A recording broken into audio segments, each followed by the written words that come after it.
Okay mga master, may tinitest drive tayo ngayon na Ford Everest 2010 model. Ang problema daw nito ay namamatay kung malayo na yung biyahe. So ngayon ay observe muna natin dahil wala namang nakailaw dito na check engine light. So patakbuhin natin at subukan natin yung power dito, kung hindi ba to bakla patakbuhin. So alright, update ko lang kayo mamaya kung ano yung problema dito. So ngayon ay okay pa naman siya, wala pang nakailaw sa dashboard. Dahil sabi ng may-ari ay paglalabas na yung check engine, saka siya mag low power at kusang namamatay. So alright, so stay tuned lang mga master. Alright, so nakatakbo na tayo ng 10 kilometers mga master, pero wala pa ring umilaw na check engine. So ngayon ay huminto tayo.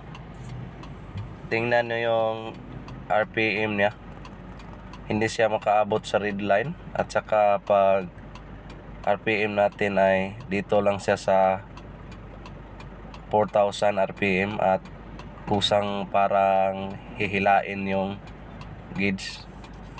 Tingnan nyo mga master, yan, nagsakno-sakno yung kalagayan. Ayan. So yung nasa likuran ay napakausok pa. So wait lang dahil hindi mag-focus. Yan na, yun. So ang gawin natin nito ay scan muna natin. So baka may mabasa to sa scanner kahit walang nakailaw na check engine. Parang map sensor tong problema dito. Alright. So pag scan nga natin mga master ay hindi tayo nakahula. Ito fuel system large leak. So akala ko map sensor, hindi pala. Kaya mas maganda talaga pag may scanner ka, hindi ka manghuhula talaga. So dahil fuel large leak yung problema, tatanggalin muna natin tong mga injector. So siyempre step by step tayo para makuha natin agad yung trouble. So tatanggalin muna natin yung mga injector at dalhin natin sa calibration ng mai-test natin. So ito na yung mga injector. So pati yung mga washer ay papalitan din natin to dahil wala na, kailangan na tong palitan talaga. So ngayon ay dalhin ko muna to sa calibration mga master. Ito yung ipapalit natin ng mga washer. Yan yung mga bago. So dahil na-test na natin to sa calibration at hindi ko lang na-videohan, wala namang problema yung mga injector. Malakas naman yung shower niya at yung mga wala naman siyang backlick. So dahil hindi natin nakuha sa injectors, dito tayo sa ECB. So ito yung second suspect natin bakit nag-large leak yung sasakyan na to, kaya mausok siya. So dahil yung mga injector ay okay naman, kaya binalik lang natin. So dito tayo, ito yung tatanggalin natin yung ECB suction valve. So fast forward tayo mga master, ito na yung suction valve ng sasakyan. At ito na yung pangpalit natin. Yan Bosch yung brand. So ito yung original talaga na ECB ng Ford Everest. So ngayon ay compare muna natin. So kita natin na magkapareho lang sila. Ayan may takip pa yung bago talaga. Sana ay makuha natin to sa ECB. Kung hindi ay talagang mapipilitan tayo sa pressure pump assembly. Huwag naman sana dahil may kamahalan talaga ang parts na yan. Buslot pitaka. So ayan mga master, natapos nating ikabit yung bagong ECB. So sana ay matsambahan to. So dito na tayo mga master, the moment of truth. Okay. Yun o. Ayos ah. One click. Pero nagsisimula pa lang tayo dito mga master dahil hindi natin to nakuha sa ECB. Tingnan nyo lang yung video kung ano yung problema sa sasakyan na to.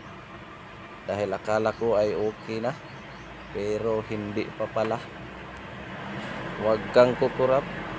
Observe yung RPM mga master. Pag rev ko ay mamamatay yung engine. Yun o.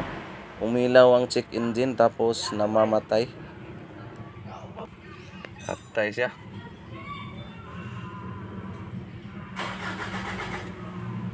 Op.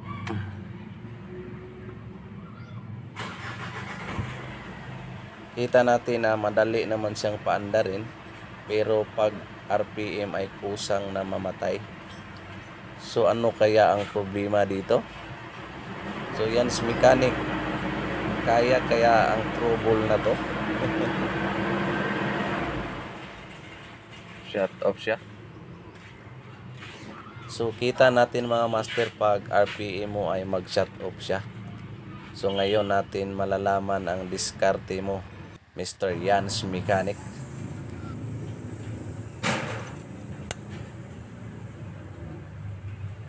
Okay, andar.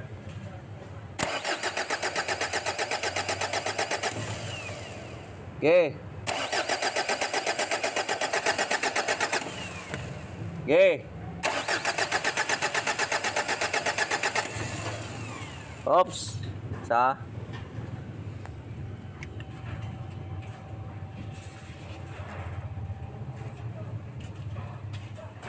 horot manggungkuan na ini awas. Okay, throw.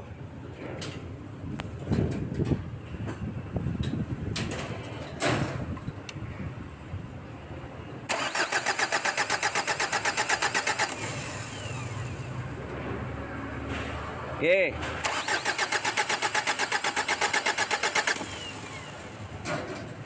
Okay. Hop. Okay. Hop.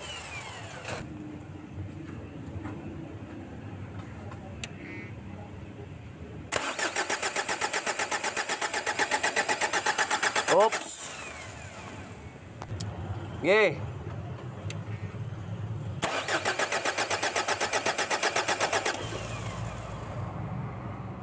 Okay.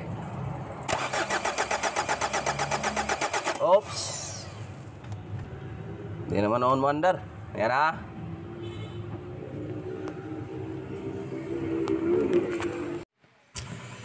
Okay. Dahil barado yung pantog ng sasakyan na to, so nag-UTI siguro to. Kita natin yung pressure line na walang ihi-ihi. So dapat itong operahan. Oops. So dito ay nag-decide na kami na operahan na yung pantog ng sasakyan na to. So ayan, kita natin na tinanggal namin yung timing belt dahil yung sadya natin dito ay itong pressure pump assembly. So ito yung papalitan natin mga master. So ipapakita ko yung parts namin dito na ipapalit. Ito. So kita natin na sinaw-sinaw, pero surplus lang yung ikakabit natin. So shout out kay Nacion Rimar Bation at kay Reggie Ramirez na nagpapadala sa atin ng pressure pump assembly. So galing pa ito ng Manila. So thank you mga master. So ayan, natanggal na natin yung luma. So ikabit natin yung bago. So yung presyo pala ng pressure pump natin ay, kung alam mo yung sweldo ng isang buwan ng pulis, ay yun din yung presyo ng parts na to, kaya medyo masakit talaga sa damdamin. So ito yung luma at ito naman yung ipapalit natin na pressure pump para magkaalama na at aandar na to. So fast forward tayo mga master para hindi hahaba ng lalo yung video natin. So ayun, kita natin yung pressure pump na may pintura pa na naikabit na natin. So ngayon ay tingnan muna natin dito kung hindi na babarado yung pantog ng sasakyan na to. Dito na natin malalaman kung tama ba yung diagnose mo, Mr. Jans Mechanic, at sa body natin na si Ronel. Ito. Andar ka, Ronel? Kacamba ka ta, Ronel? Ito, wala eh. Ay, ayaw. Ito, wala rin mo diniyagi.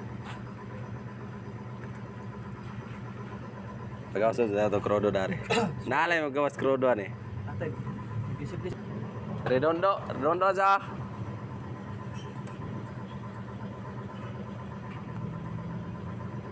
Okay.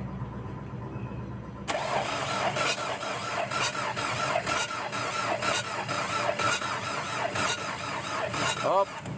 Okay. Start.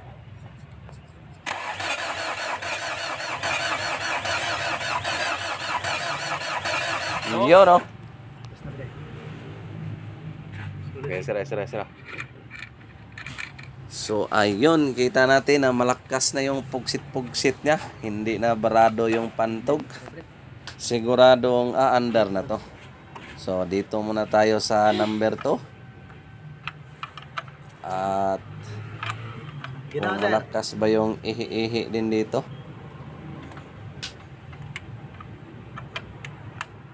Okay.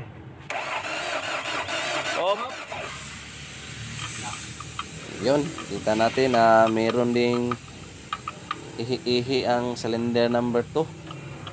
So siyempre, pati yung number 3.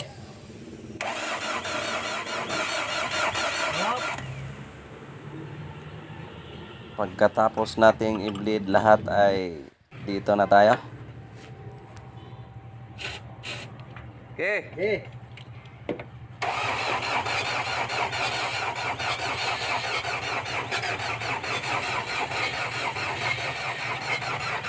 Oops. Change battery kay lobat. So ngayon ay tayo yung mag-start para aandar talaga. Siguro timing lang yung kulang.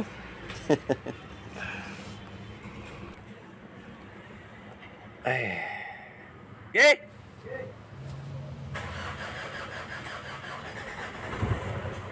Yun o, sa wakas umandar ka rin. Sagda. Ay, sagda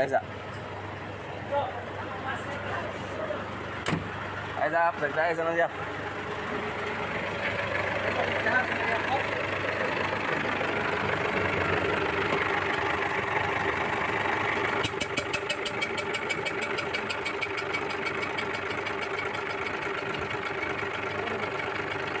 Sira na. Amang clip na.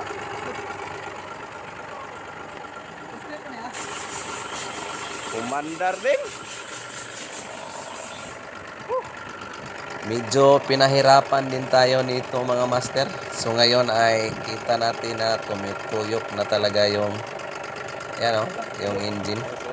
So dito na tayo sa exciting na part. Sa RPM check, kung hindi na ba siya mamamatay. So wag naman sana para pira na to. Ito na, bomba dong. Yun o. Umabot talaga siya sa red line mga master. Kita naman natin. Ano ba? Yan. So dati ay pagdating ng 4 ay siguradong paliya siya kaya mausok. So ngayon ay umabot na siya sa red line.